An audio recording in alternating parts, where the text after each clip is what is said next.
sebatas tentang gambaran umum dari Pancasila itu sendiri dalam pendidikan dan cara mengimplementasikannya di dalam kehidupan. Nah, untuk sejauh mana yang bisa saya ketahui ya hanya sebatas yang telah disampaikan oleh guru-guru di sekolah. Lanjut ke pertanyaan kedua. Mengapa Pancasila harus dipelajari di setiap pendidikan? Apa harapan kakak untuk masa depan yang akan dicapai dengan pendidikan Pancasila? Baik, jadi dikarenakan Pancasila itu sendiri adalah panduan hidup bagi bangsa Indonesia juga, dan nilai-nilai Pancasila sangat berkorelasi pada kehidupan kita sehari-hari, sehingga harapannya nanti semua nilai-nilai Pancasila ini dapat terus dilaksanakan dalam kehidupan kita sehari-hari. Contohnya pada step pertama di Undang-Undang Yang Maha Esa, agar semua umat beragama juga damai, tentram dalam kehidupan beragamanya. Nah, banyak juga sila-sila Pancasila yang sangat harus kita tetap pertahankan seperti bahasa Indonesia. Kemudian ada juga nilai-nilai seperti permusyawaratan. Nah, karena untuk mendapatkan suatu kesimpulan lebih baik dilaksanakan dengan cara musyawarah. Terima kasih ya. Lanjut ke pertanyaan ketiga. Cara apa yang harus diterapkan kepada bangsa Indonesia agar bisa memahami pendidikan Pancasila dan bisa dipraktekkan di lingkungan masyarakat? Untuknya sih sebenarnya sudah terimplementasikan ya Pancasila dalam kehidupan kita sehari-hari, namun memang tidak serta-merta langsung tampak bahwa kita sudah melaksanakan nilai Pancasila itu sendiri. Nah, mungkin mulai dari pendidikan dini ataupun pendidikan awal seperti SD atau SMP itu lebih ditekankan sehingga memiliki nilai nasionalisme yang tinggi. Lanjut pertanyaan yang terakhir. Apakah ketika melihat banyak orang-orang melanggar undang-undang bisa disebut kekurangan pemahaman pendidikan Pancasila? Mengapa demikian? Baik, untuk itu bisa dikatakan menjadi kekurangan pemahaman dalam Pancasila itu sendiri ya, dikatakan Undang-Undang Dasar itu walaupun kita tahu secara general atau secara umum, namun tidak seluruh butir-butirnya dapat kita pahami. Nah, sifat simpelnya itu dari si Pancasila sendiri. Jadi Pancasila sebenarnya sudah menggambarkan dari Undang-Undang Dasar itu, namun memang belum banyak yang bisa memahami atau belum semua kalangan bisa memahami dari butir-butir Undang-Undang Dasar itu sendiri. Terima kasih ya. Ya, dari saya wassalamualaikum warahmatullahi wabarakatuh. Ya.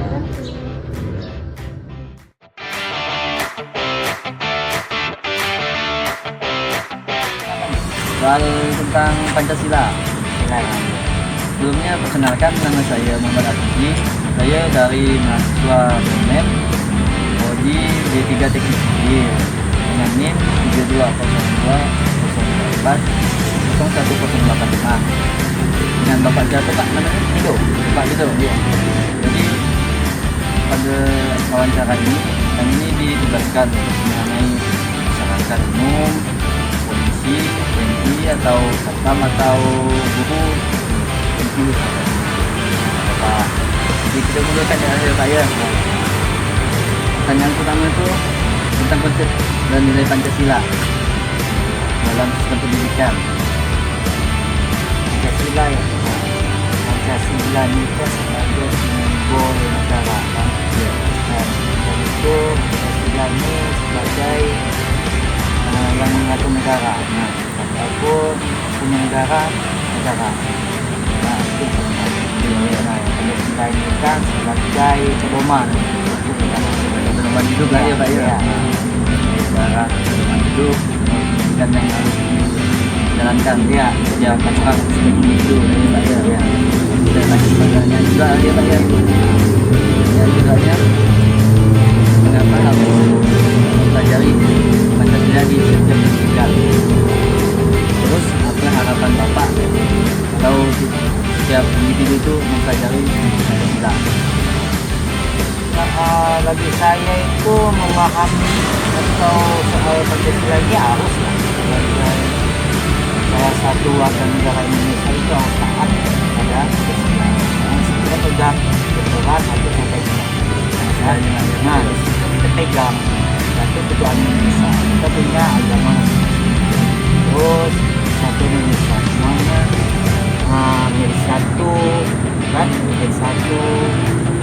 Terus masalah keadilan sebagai keadilan itu harus ya kan, itu kan apa nih, kita sebagai patokan bahwa Pancasila sebagai patokan kita atau patokan hidup juga ada hidup.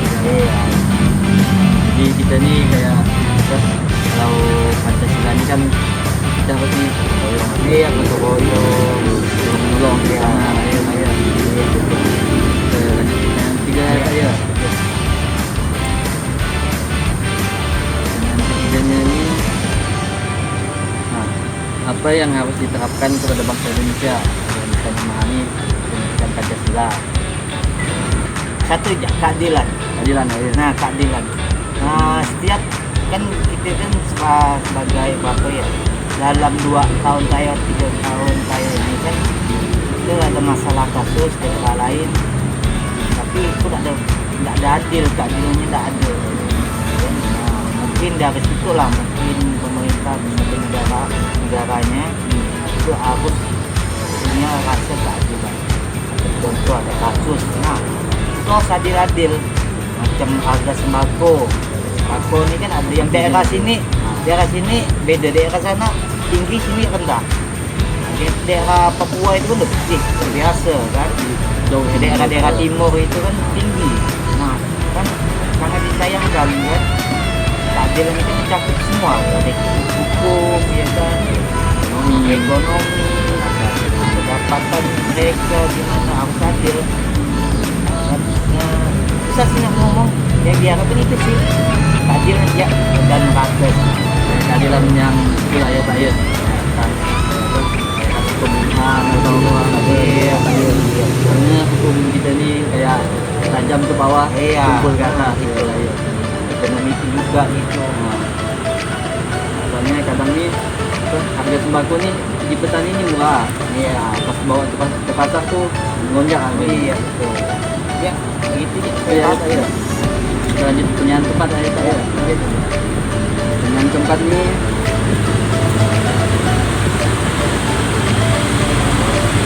ini kita kan melihat banyak orang-orang yang melanggar undang-undang ya Pak ya. Bagaimana kita menyikapinya?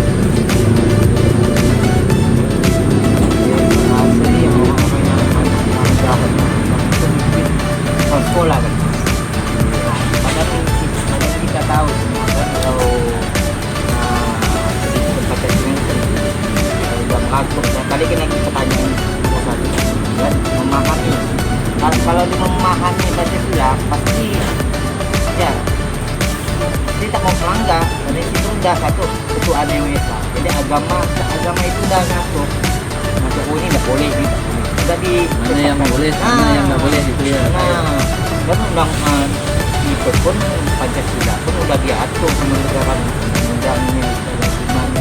Tapi melanggar ya nanti pemahaman pendidikan dia, latar belakang dia, lingkungan dia, kita yang mengatur. Salah satunya lingkungan lah ya, Pak, ya. Lingkungan. Makanya lingkungan nih paling berpengaruh lah Iya. kalau kehidupan nih. Ya itu ya Pak ya. Itu ya kan. Baik, terima kasih ya Pak ya. Sama-sama. Terima kasih Yo. pertanyaannya. Terima kasih telah menyiapkan waktunya buat saya wawancara. Saya Muhammad Afiji dari mahasiswa Negeri Pontianak ucapkan terima kasih. Lanjut.